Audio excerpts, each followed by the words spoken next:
Hello everyone, thank you for joining us in this edition of The Inside. I am Babla Jonathan. We continue analyzing happenings in the Republic of Cameroon in the build up to October 12, when Cameroonians will go to the polls to elect the president who will lead the country for the next 7 years.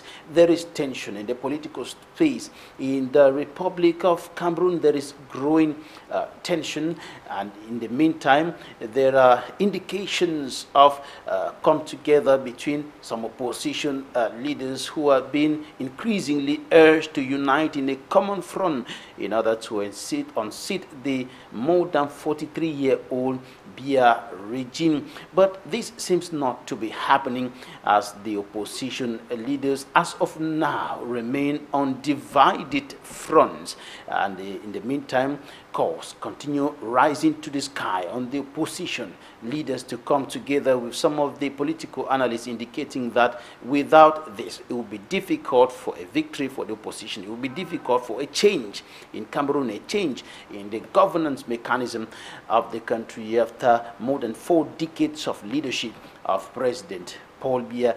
In the meantime, a presidential poll by English Cameroon for a United Cameroon Civil Society platform indicates that after the elimination of Professor Maurice Kamto by the Constitutional Council in the presidential race of October 12, the new leader is Issa Chiruma Bakari of the Cameroon National Salvation Front. And we'll be looking at all these in this edition of the program. Meet our first guest in some few seconds.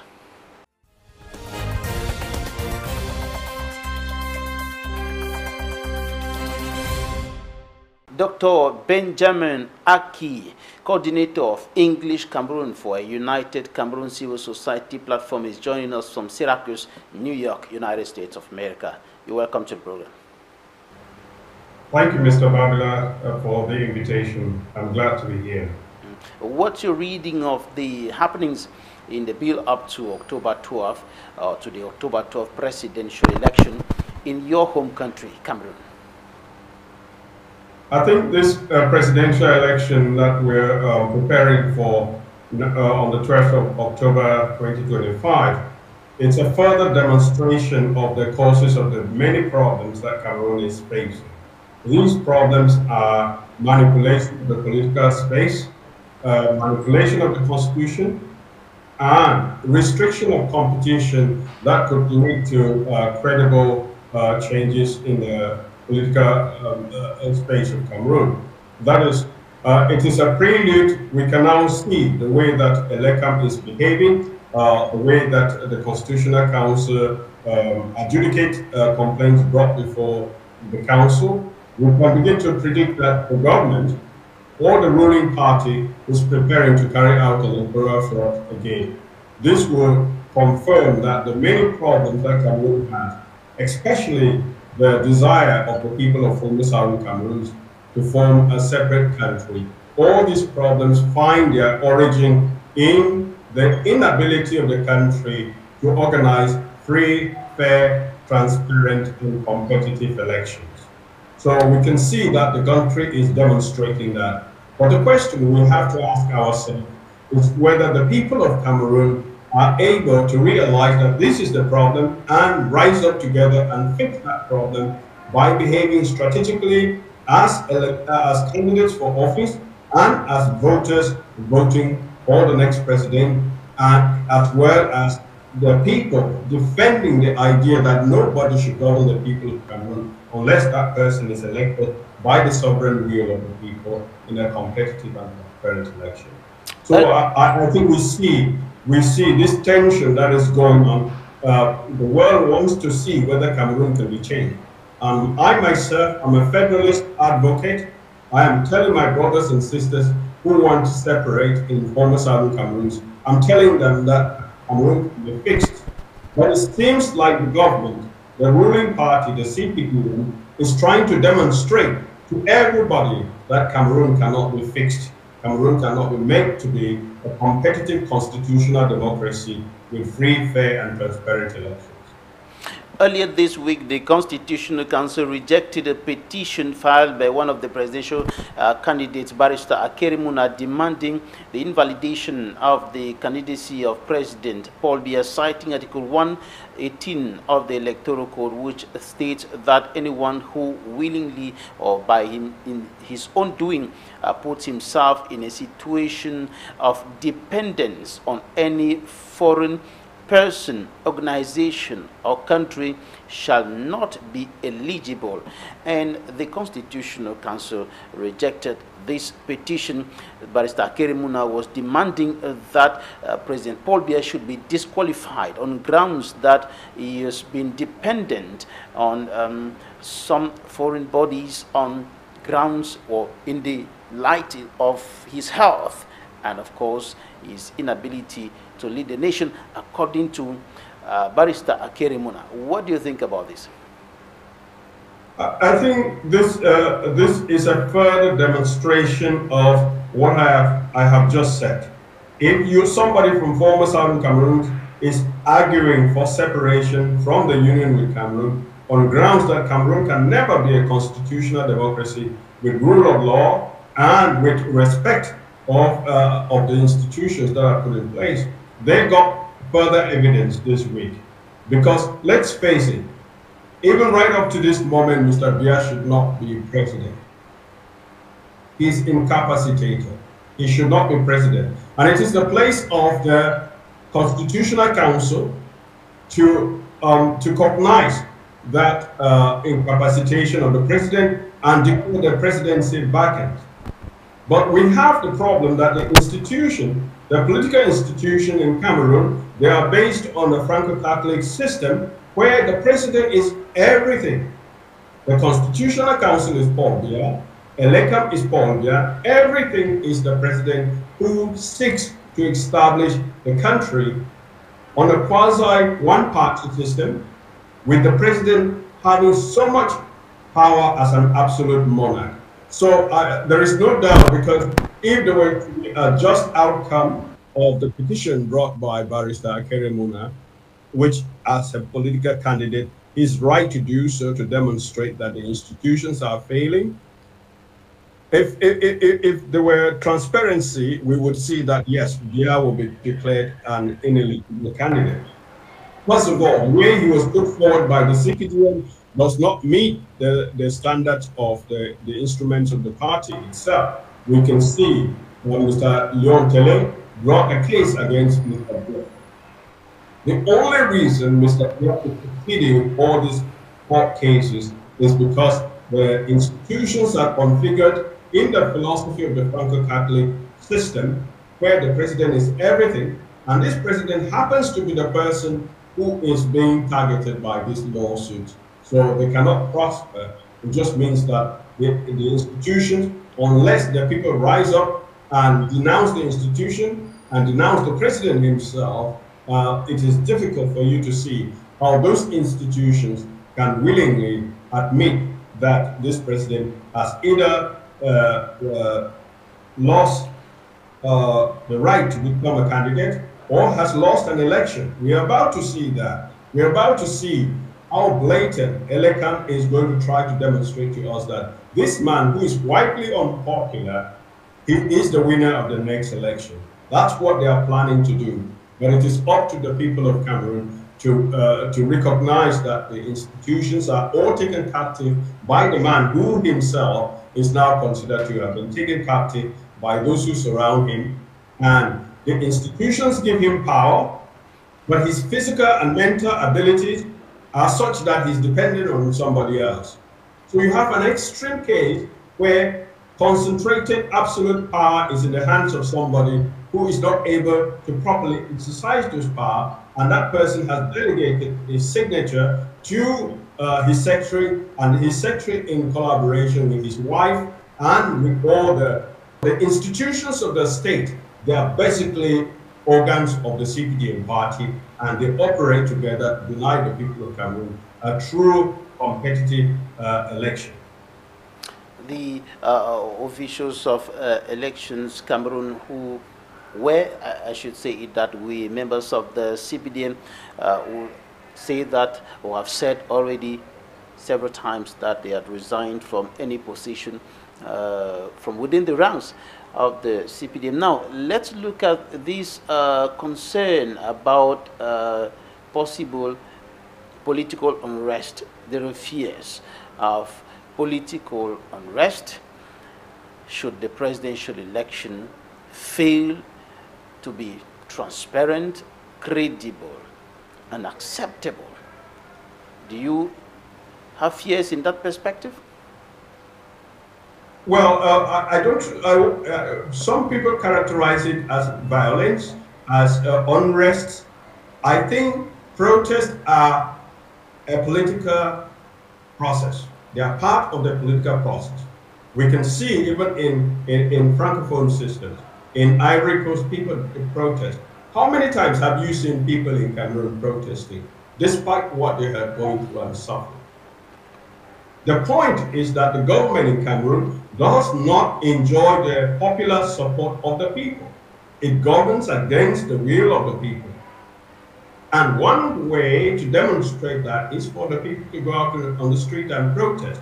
Not everybody is going to go out in the street, but if people are out in the street and protesting the behavior of the government, I can tell you that the vast majority sitting at home will be applauding them for doing the right thing. Protests are part of the political process. And so if you have protests, if the government in Cameroon ever allows people to freely exercise their constitutional right and their right as granted by the Universal Declaration of Human Rights, if they use this right to protest, it will become very obvious that all those people who band together as elite and declare themselves to be governing it with the power of the people, all the people, they don't have that mandate. They don't have that mandate. They are governing against the will of the people. And so we can expect that if this government is planning to win the next coming election, I think they have accumulated enough grievances, they have accumulated enough mistreatment of the people of Cameroon that they will be justified to peacefully rise up, go to the street, and register their displeasure with the outcome of the election. Let's go to the news stands now, and we're looking at what the newspapers reported this week. And when we come back, we're analyzing the result of the presidential election poll, August 2025, carried out by English Cameroon for a United Cameroon, putting Issa Chiruma Bakari of the Cameroon National Salvation Front at the top of the chart. We'll be right back in a moment.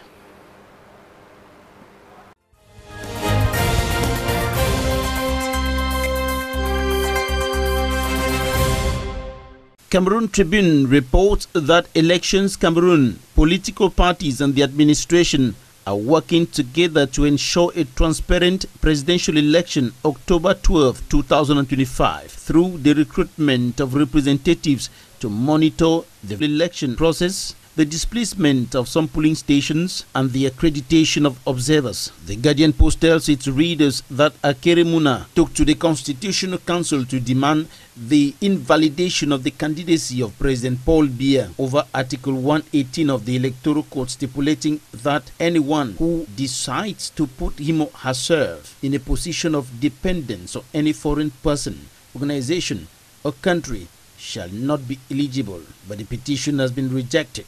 Municipal updates at opening of Tokyo International Confab on Development.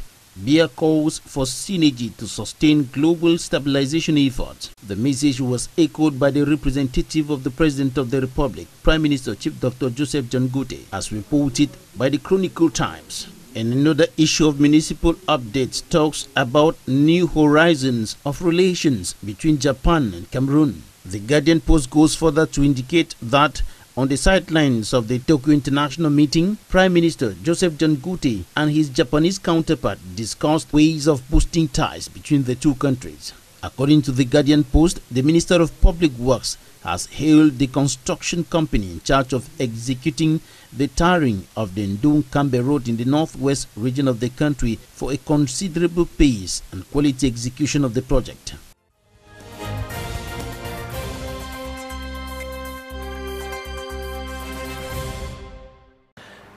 You're welcome back. Now, Dr. Benjamin Aki, coordinator of English Cameroon for a United Cameroon Civil Society platform.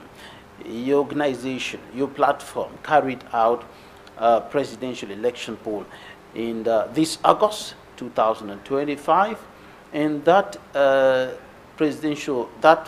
initiative presents Issa Chiluma Bakari as the leading candidate. Can you help us understand how you carried out this exercise, the population sample, and how you got those results? We have Issa Chiluma Bakari at the top, followed by Bello Buba Maigari, and then Cabral Libi, President Paul Biya, and Akere Muna. Certainly, I can give a bit more light on that opinion poll, but let me remind your televiewers that this is an exercise we've been carrying out since 2020 on the political process in Cameroon, and the government, the ruling party, they know that our results are credible. The methods we use are very serious, and we try to be objective in measuring the political field. They know this because they were afraid of the outcome of previous polls in which Mr. Maurice Kamto was far ahead of Mr. Pobia. Mr. Maurice Kamto was around 55 to 60%, and he was followed by Mr. Kamto before Mr. Pobia came into the third place. They believe this result because they know that the results are reflecting the political reality on the ground. And that's why the CPDM and the Minister of Territorial Administration went after Kamto and orchestrated the scheme that has eliminated Mr. Kamto. And they also tried to weaken Mr. Cabral Libi because of this poll. So we have more than 5 years of demonstrated experience in carrying out opinion polls. And the way we do it is we launch our poll. We use a sponsored ad on Facebook. This is suggested to all Cameroonians who are coming on Facebook very randomly. There are people from all the 10 regions. We collect this data. The people provide us information on their region and on their affiliation, whether they are opposition, whether they are CPDM, or whether they are independent voters. And based on this information, when they now make their choices, we balance these choices, we balance the population, the poll, so that it reflects the proportion of people in Cameroon who are CPDM, who are opposition, and who are independent. We have some estimates on that. We also balance them based on the region, because we know that the far north and the center region, they have about 18% of the voters live there, and somewhere like Northwest about 9%, Littoral is about 15%. So when you weight all these results, it allows you to kind of model the electorate of Cameroon, and from this model of the electorate of Cameroon, you can now get an estimate if you actually had an election, how would the people vote? This is a practice which is carried out in many advanced countries in many countries around the world. In the United States, where you have 160 million voters or even more, you can get an estimate of how the people are going to vote. Within 1 to 2% accuracy, you can get that estimate just by measuring the opinions of 500 people or 1,000, 1,500 people. So we applied the same method to Cameroon and obtained the results that you have just seen. And the results show that Mr. Issa Chiluma Bakari would be the winner of the election if it were held today, irrespective of the fact that there is not yet a coalition. But Mr. Issa Chiluma Bakari is far ahead of Mr. Paul Biya. And in fact, Mr. Paul Biya is in number 4th position, because the second position is Mr. Bello Buba Maigari, and the third position is Mr. Cabral Libi, and only then do you have Mr. Paul Biya coming in 4th position. What signals do we get from these results?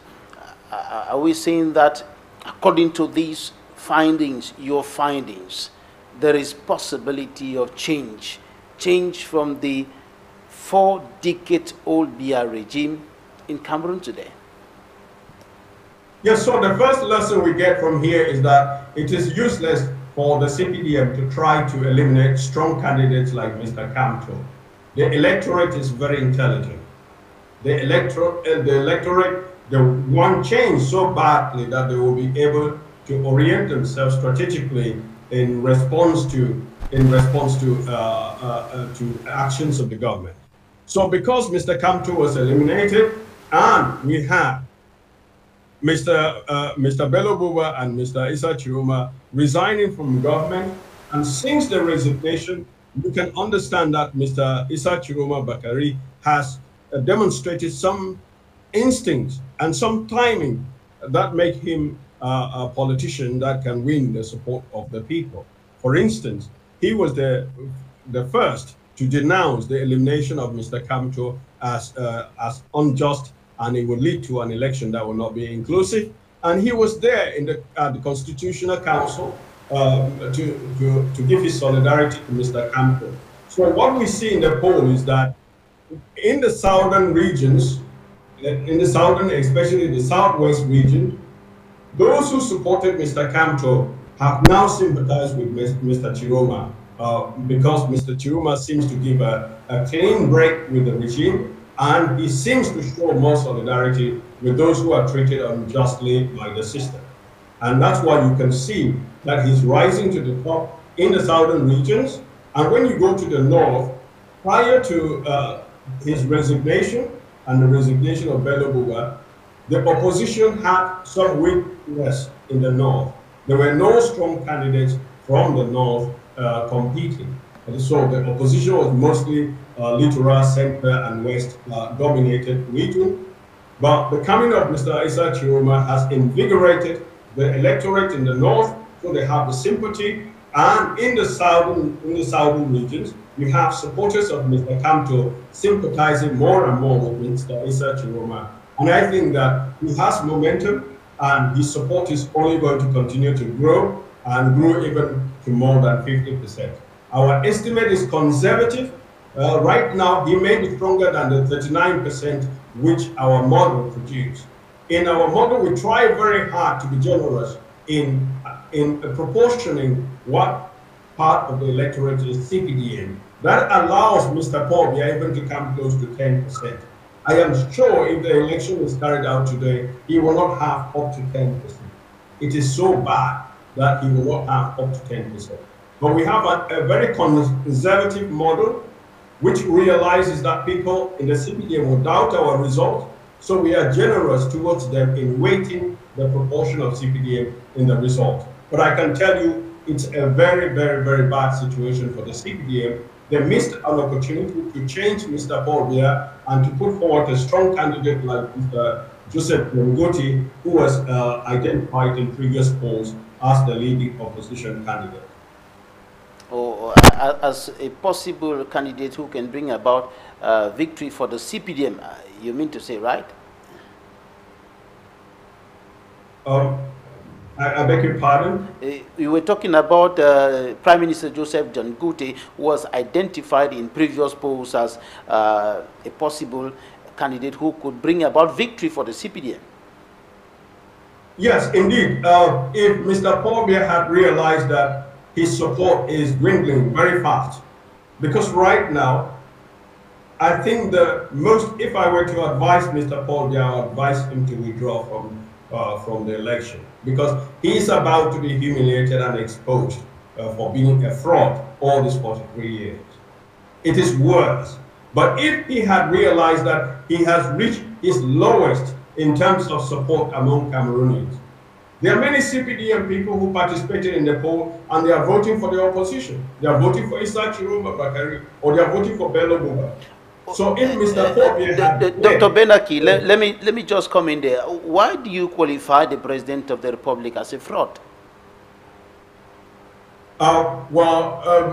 Now, you journalists, you will follow the official results.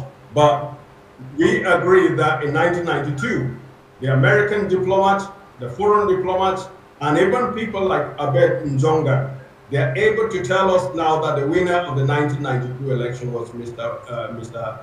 John Frundi. If the winner was Mr. John Frundi and his secretary was changed to Mr. Pobia, and Mr. Pobia was the one controlling institutions there. As a political activist, I have the right to say that Mr. Pobia is a fraud. But only the courts are competent to declare someone guilty of any crime. As a political activist, I judge the institution whether they are capable of judging. If the institution, if the judge, if the magistrate says my hands are tied, and you ask him who has tied your hands, since you are the one to pronounce the last letter of the law, how can your hands be tied? And they declare that my hands are tied because I get instructions from Yaoundé, and Yaoundé gets instructions from France, and they were saying never will an Anglophone be allowed to become president. That's what happened in 1992.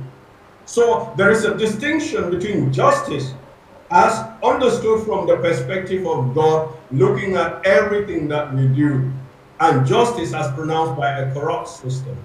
A corrupt system seeks to preserve itself by corrupt means and by unjust law. No, and that's what Mr. Kanto, the law has said he's disqualified. But when you look at all the evidence, the manipulation of the website of the Ministry of Territorial Administration, you will realize that even though the laws of Cameroon have disqualified Mr. Kanto, from the perspective of universal justice, God looking down on the state of Cameroon, which aspires to be a society governed by justice, he can establish that a grave injustice has been done against Mr. Kanto. History will have it that way. The results of the last presidential election poll carried out by English Cameroon for a united Cameroon indicate that Issa Chiroma Bakari would win the October 12th presidential election with 39.11%. Is that an indication that the opposition can obtain victory in the forthcoming election without necessarily needing to come together in a coalition or in a common front to go against the CPDM? Yes, the platform, English Cameroon for United Cameroon, will be promoting what we call a coalition of the Cameroonian voters for a binary election. This election is about Mr. Pobia. We will be advising Cameroonian voters, if you like the way Cameroon is, if you like the way Cameroon has been in the last 43 years, if you like to have more of the same, please vote for Pobia. That's the most rational thing for you to do. But if you do not like the Cameroon you see today, the Cameroon you have seen for the last couple of days, if you don't want to have 7 more years of the same Cameroon that you now see, the most strategic thing for you to do, irrespective of which politician you like best, the most strategic thing for you to do is to vote for the highly ranked candidate among the opposition. And right now, that highly ranked candidate, the highest candidate, ranked candidate is Mr. Issa Chiroma Bakari. So we are advocating for a binary election. Whether or not the politicians form a coalition, we call this the coalition of the voters. The voters must have a say. And the voters have a say by making this election a referendum on Pobia. If you like the Cameroon you see today, and you want to see more of this, the roads we see, the water we see, the electricity we see, if you like that, please vote for Pobia. That's your candidate.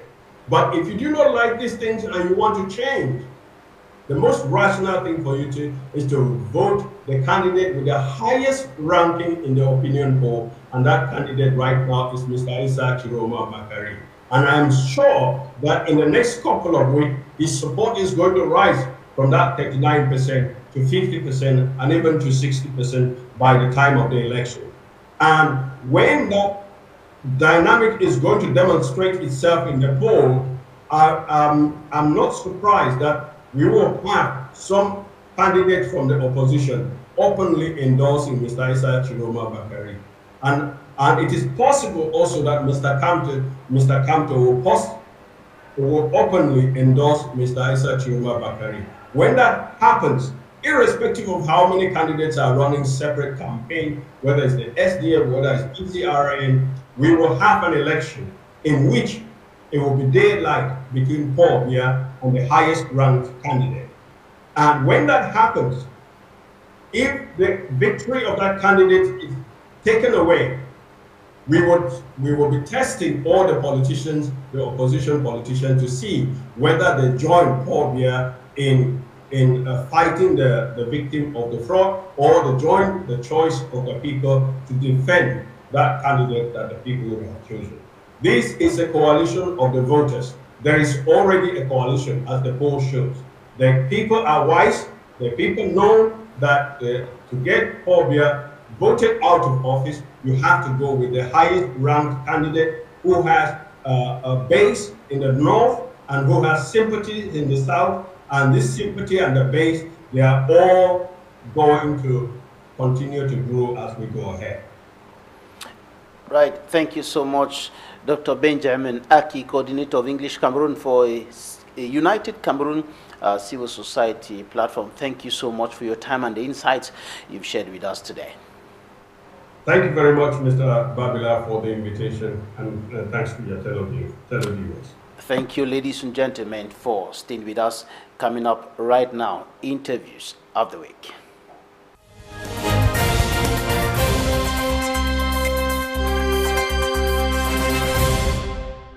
I survived the disaster. I am not an offspring of the survival. I was about going to secondary school at the time.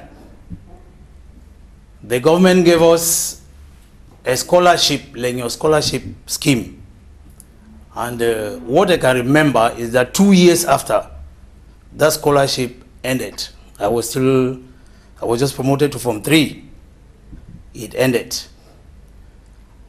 So I can't remember the compensation that has been given us, because to the best of my knowledge, what I thought at the time was that government was just evacuating us from the disaster zone.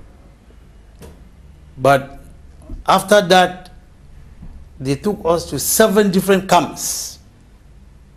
They took us to 7 different camps in the northwest. You have Yemge, where I come from. You have Boabwa, you have Kimbi, you have Kumfutu, you have Isu, and you have Ipalim in Bavmen. About 7 of those camps were constructed. And we have been living there for 39 years, still in the hope of going back to Nous. Nothing has been done. Nothing has been done to us in terms of compensation. If government has degassed the area, and the thing that is fit for people to stay there, let them tell us. Even if we cannot go back to stay there, we'll go back and take care of our ancestral sites. Many Cameroonians are tired. Many Cameroonians are tired in all walks of life. The Biya regime has frustrated a lot of people with so much deceit and manipulation and false promises. Many people just they are just fed up because President Paul Biya took power in 1982. He has implanted a system which is marred by corruption to its apex. And I tell you, there is no country where the development can be attained when there is this level of corruption and laissez-faire. I'm one of those who in line with that of Barrister Akeremuna and Mio's coalition. I think such are people that if there's really a change, I would tell Cameroonians that these are people whom they have never been into the system. He has spent all his life fighting against corruption, which is the cankerworm of the Biya regime. I think if Cameroonians really say we want a change and they want the name Biya to really be kicked out from the entire ears of Cameroonians, I think candidates like Barrister Akeremuna, whom I have been supporting and I keep supporting, and I'm in his coalition for him to take over, because I believe that that change is really visible through his project in his 8 pillars that he has outlined. I'm talking about someone who has been a leader of a Transparency International anti-corruption drive, and I believe that these are the type of people with integrity, credibility that Cameroonians need at this time if truly they want that change. based on the law. The Secretary General of the Presidency, who in the present dispensation is the Minister of State, is the Secretary General of the Presidency is the Minister of State. Minister of State, Secretary General of the Presidency is the direct, the most, the closest confidant and collaborator of the President of the Republic, and by virtue of the laws, his function is to help the President to carry out his duties as President of the Republic, and the President of the Republic, as he deems it necessary, delegates to him, assigns to him powers, missions of signature and others, for him to be able to carry out certain assignments, certain missions in his name. This is one of them. We know that President Biya, as President of the Republic, Chief Executive, Head of State, in his governance style, in his political ideology, in his political philosophy, is someone who is known to be someone who delegates power. And it is nothing new that the Minister of State, Secretary General of the Presidency, has the full confidence, and he has delegated powers that have been fully granted to him. And in the present case, he has informed us that the President of the Republic has instructed him to carry out consultations in his name or on his behalf, with a view to ensuring that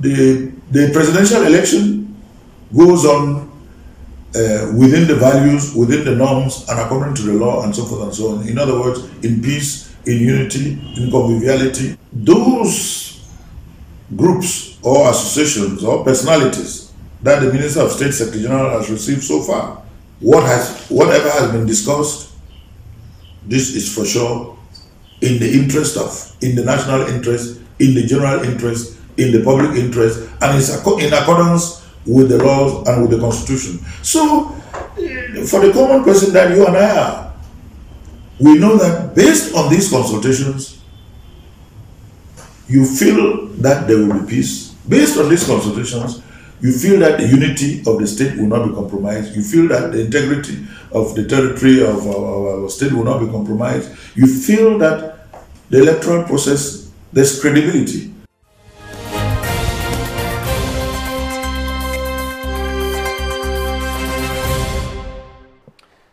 Thank you, dear viewers, for staying with us in this edition of The Inside of Equinoxe Television.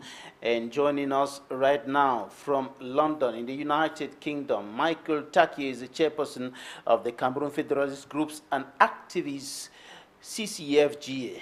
Mr. Chairman, welcome to the program. Thank you very much, Mr. Babila. It's a pleasure being here at Equinoxe, and I would say hello to you viewers, and thank you for having me. Right. Let's begin by having your perspective, your analysis of the build up to October 12, 2025, when Cameroonians will be going to the polls to elect the president who's going to lead the country, your home country, for the next 7 years. Thank you very much once again. I think this presidential election this year, 2025, is the year which would remain in history, the history of Cameroon, and perhaps I would say Africa and the world. It is going to be very, very tense. It's been building up, not only now. CCFGA, for example, have planned for this year. Since we started, we've been looking around and focusing on what is going to happen at the end of the term of President Biya. And I can assure you October 12th is going to be one of the most exciting years of our generation. I think it is going to be extremely interesting. And from the perspective of the Cameroonians in general, this is a year which everybody has been waiting for. And, you know, it so coincidentally happened in such a way that with the issues or the Anglophone question hanging on the air, you know, everybody's focus now is so high, trying to understand or to see what actually which part they're going to play in October, this October 2025. I mean, just basically a few weeks to come. So it's going to be very interesting. It is a year which we all are waiting for, not only because of the elections, but because of the problems that come with it. Everybody's yearning for change. Cameroonians have been waiting for this moment, and I would say, yes, truly so. We have been waiting for this moment, and we want change. And I'm sure every single Cameroonian wants change, not only because of the change itself, but because the system or the status quo is collapsing. It's actually collapsed. It's just hanging by a thread. Because if we look at the state of even the president himself, he's nowhere to be found for a long time now.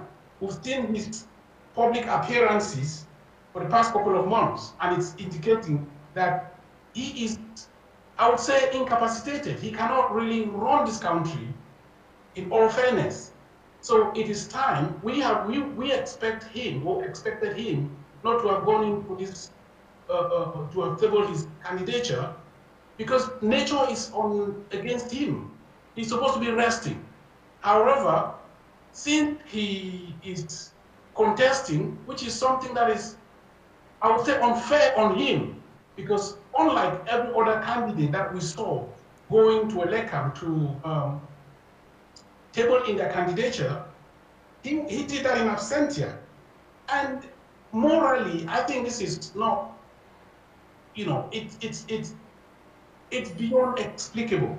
I mean, no one would want to go into a poll as such in absentia, because it's not because of any other reason, but because of nature.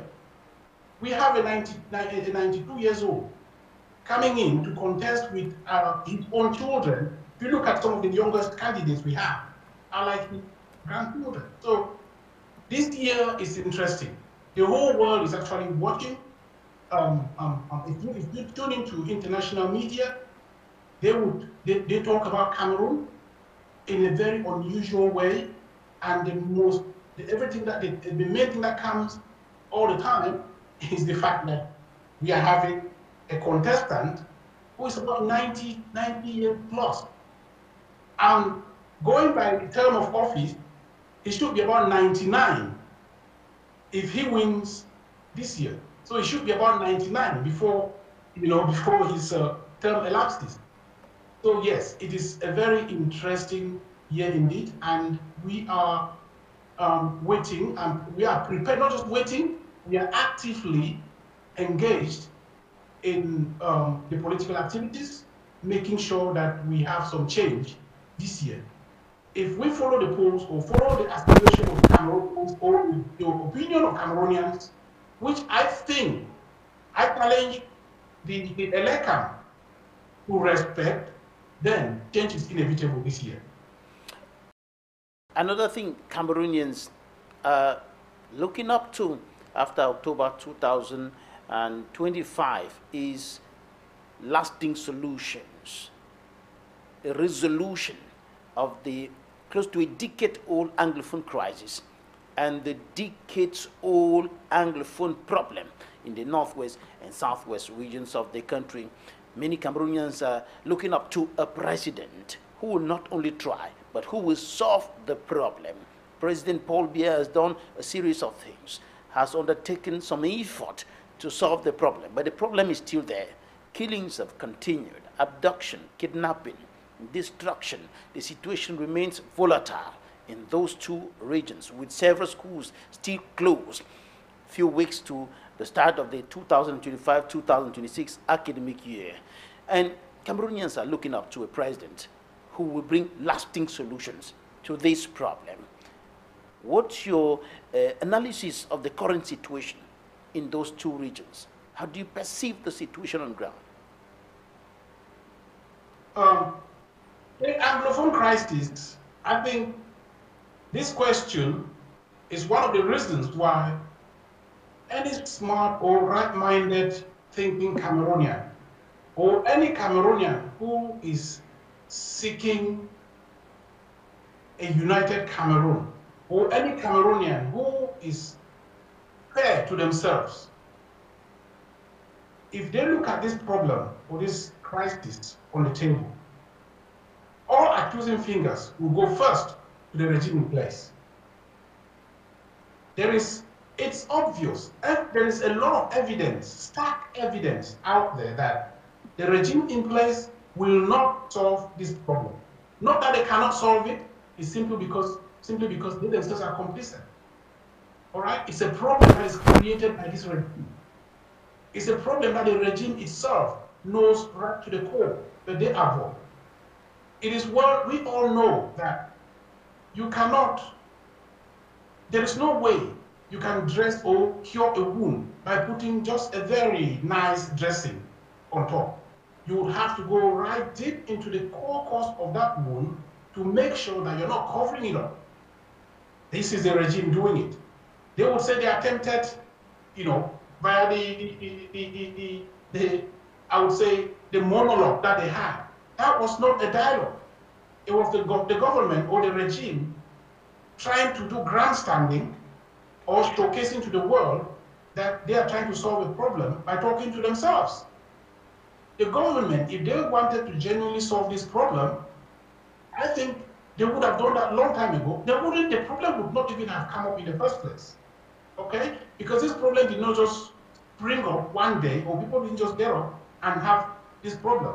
It's something that has been boiling on. And even at the time where the teachers and lawyers came out, they were just signaling that, there's a problem. Those were just symptoms until the problem itself completely manifested. So the only person, or I would say to an extent, the only one that can resolve this problem would be an opposition. And many of the opposition leaders or political parties that are vying in for this election have indicated their interest in solving the problem. People like OC and I would say AKIH and even the Chiroma, they've talked about the problem. And it's quite interesting enough to have heard Chiroma started talking about federalism, which in the first place, when he was the Minister of Communication,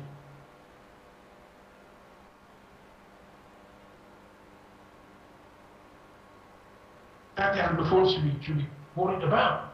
So today, we have many of these leaders talking about federalism. But now the question from CCFGA's perspective is that what kind of federalism are they talking about? Do they really understand the federalism they are talking about?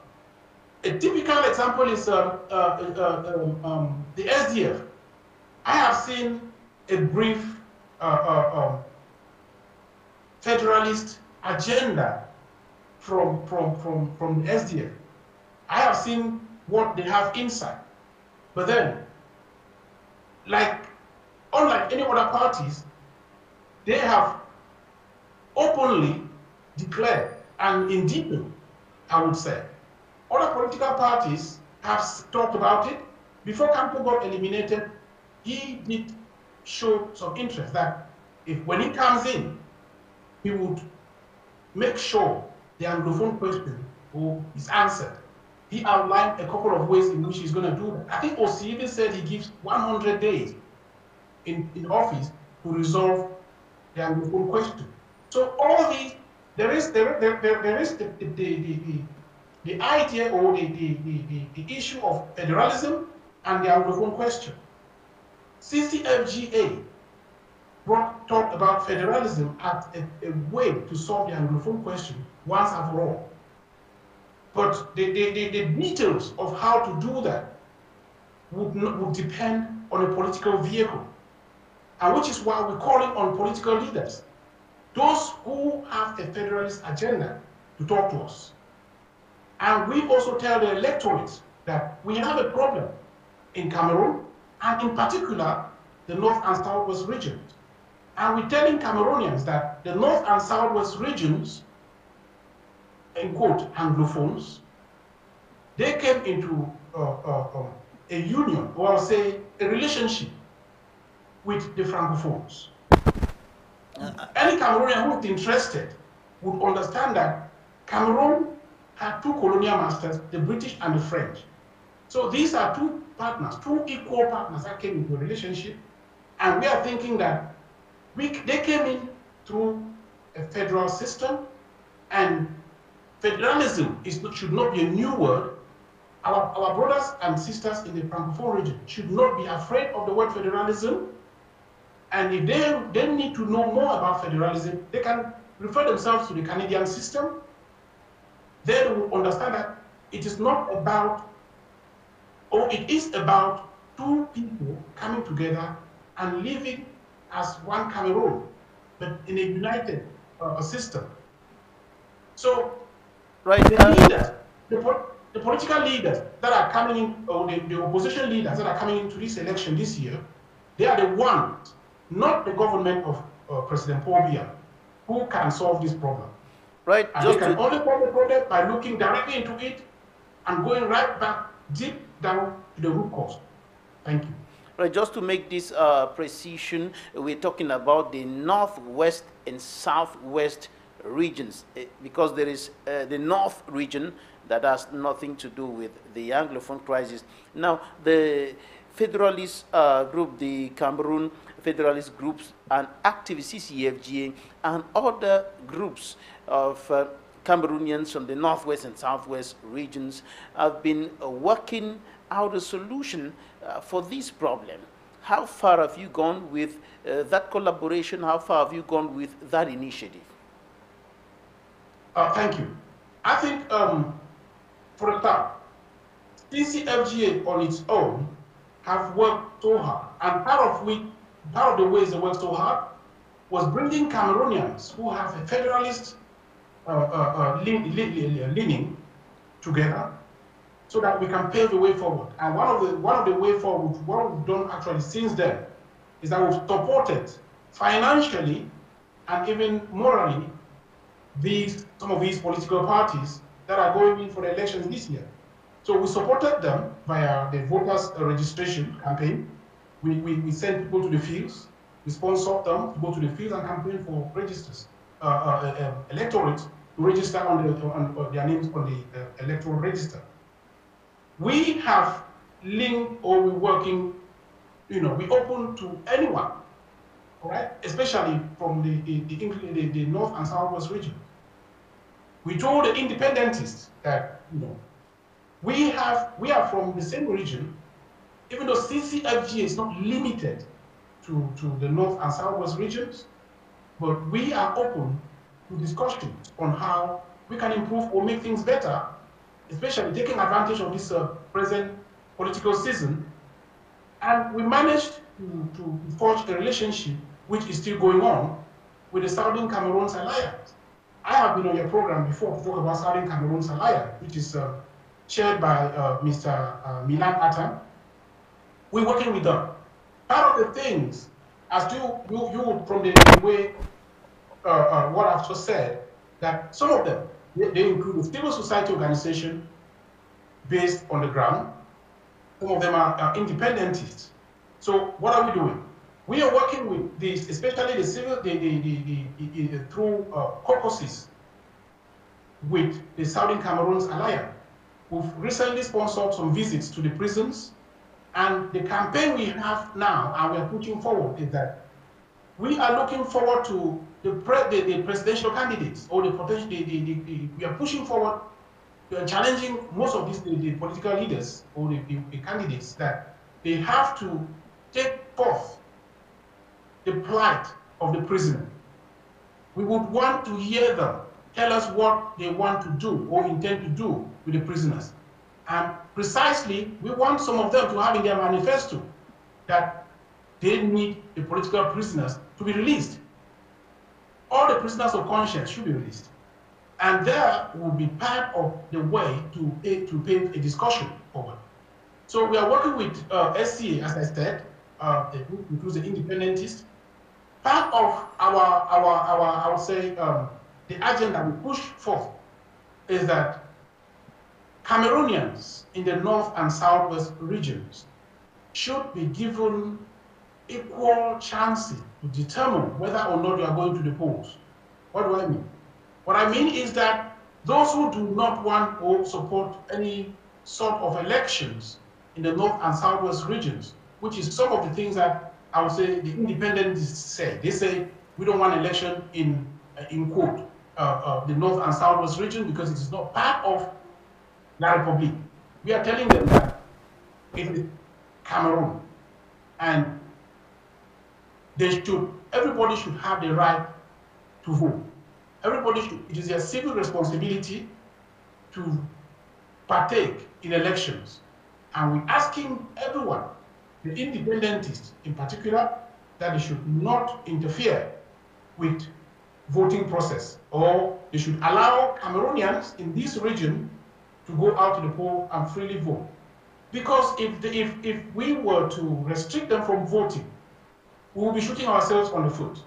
We'll be denying them their civic right. We'll be denying them the right to go and vote against the regime in place for costing their pay. Needs of the Anglophone crisis, especially the leaders who are being held in the Kondengi maximum security prison in the nation's capital, Yaoundé, in detention in connection to a series of charges, crimes they're said to have committed, including terrorism. But like you just did now, many other persons, right defenders, civil society leaders have been calling for their release on grounds that they were deported from neighboring Federal Republic of Nigeria, according to their lawyers, in total illegality in the absence of an extradition treaty tried in a process marred by flaws and illegality, and have been detained illegally also on grounds that it is a way opener. Their release will open the way to the final resolution of the armed conflict in the northwest and southwest regions of the country and the Anglophone problem. That's been there for several decades today.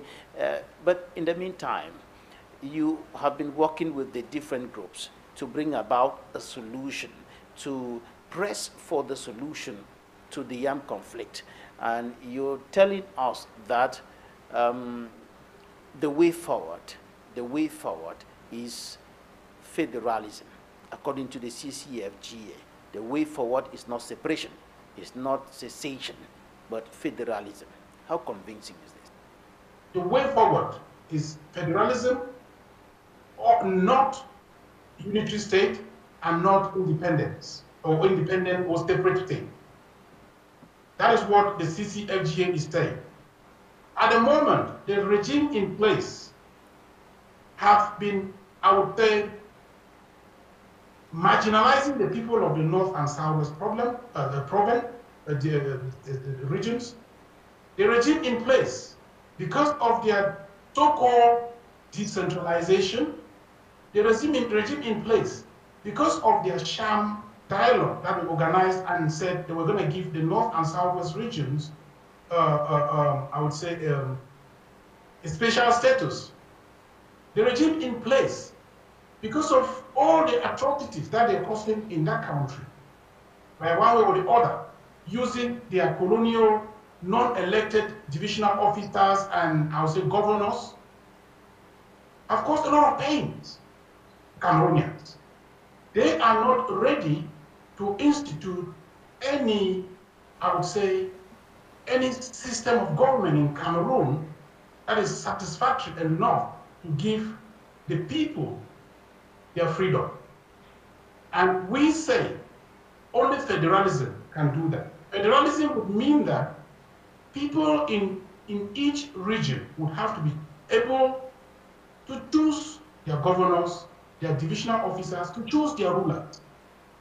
That will be a matter of the people to decide, not somebody dictating who tells them what or who rules them. We think the unitary decentralized system has failed. For over 40-something years today, has failed. It will not, I repeat, it will not make anything better. It will not improve the standard of living of the people. A unitary state would mean another years of dictatorship, which we are saying Cameroonians should say no. And the way to say no is to go to the polls this year, 12th of October 2025, and make their voices no. Let them resoundingly say no to another 40-something years plus of this regime. All right, thank you very much. Yes, Cameroonians should not let anyone intimidate them. This is a moment. CCFGA has accomplished one thing. We said people should go and register. That is one thing that we have accomplished. Cameroonians have registered. Many Cameroonians have registered. The second thing will be to vote. And the final will be to protect their vote. How to protect your vote? CCFGA will still come on this platform to tell you exactly how to do that. We shall keep our eyes open for the minute-by-minute voting activity. And our voters, our supporters will be directed on how exactly to protect their vote. Some of them know already. So Cameroonians should actively be ready to defend their votes. Elecam, I would say, should make sure each person's vote stands or represents what they stand for, represents what they are voting. Elecam has the responsibility to stand with the people, not for the regime. Thank you very much, Michael Taki, chairperson of the Cameroon Coalition of Federalist Groups and Activists, CCFGA, joining us from London. Thank you so much for your time and the insights you've shared with us today. Thank you very much, Mr. Babina, for having me. Right, and we're wrapping up this edition of The Inside with Barrister Fru Joseph is one of the lawyers defending the leaders, the Anglophone leaders detained within the context of the Anglophone crisis, and he says that he and his peers are working with any and all stakeholders who are convinced that the country needs change at the helm of the state so that conditions can be activated to fully address the Anglophone crisis, the Anglophone problem. That will be the beginning of the release, and the beginning, of course, according to them, is the release of all detainees of the Anglophone crisis, especially the leaders. Let's get to hear what he told me this week about this. It has been a very tortuous journey. It has been a very winding journey. But I can report to you that we are making a lot of progress. We are making a lot of progress because they are on the side of truth. They are on the side of the facts. They are on the side of the law. And the law, the facts and the truth is that these people are standing on very solid ground and doing and asking either from the government or from the international community things that are very legally sound. And so we have been to, yes, we have been to international fora, we've been to the Supreme Court of Human Rights, which I call the Working Group on Arbitrary Detentions. They've actually issued an opinion, and that opinion is 059/2022. We have been to international fora like the Parliament in Nigeria, and we have been to the Supreme Court of Cameroon. Don't forget that we filed a case at the Supreme Court, and it's 5 years and counting down, and we've not as much as heard anything from them. The impunity, illegality, and illegitimacy that has been occurring in Cameroon has been because of the intransigence of one person and only one person, who has been the president of the country, who has 4 times not kept to his word or the word of his government. So we are sure that if there is a change, if that one person is not in the position of taking the wrong decisions that he has been taking, the decisions that have been responsible for this intransigence and impunity, we are sure that we can begin the process, those pre-talks or those 4 conditions that would push this to a starting point. And those 4 conditions are: 1, a ceasefire; 2, releasing the prisoners of conscience; 3, a blanket amnesty which opens the way for dialogue; and 4, a neutral forum or neutral arena out of La République du Cameroon, where pre-talks can start off for the resolution of this, and hopefully a mediated settlement that will bring peace and justice. Thank you very much, Barrister Fru Joseph. That's it for this edition of The Inside. Thank you so much for staying with us. You can follow us on our social media handles on Facebook and on YouTube. You can also follow the rebroadcast of the program on Friday at 4:30 p.m. Thank you for your kind attention. God bless Cameroon. Goodbye.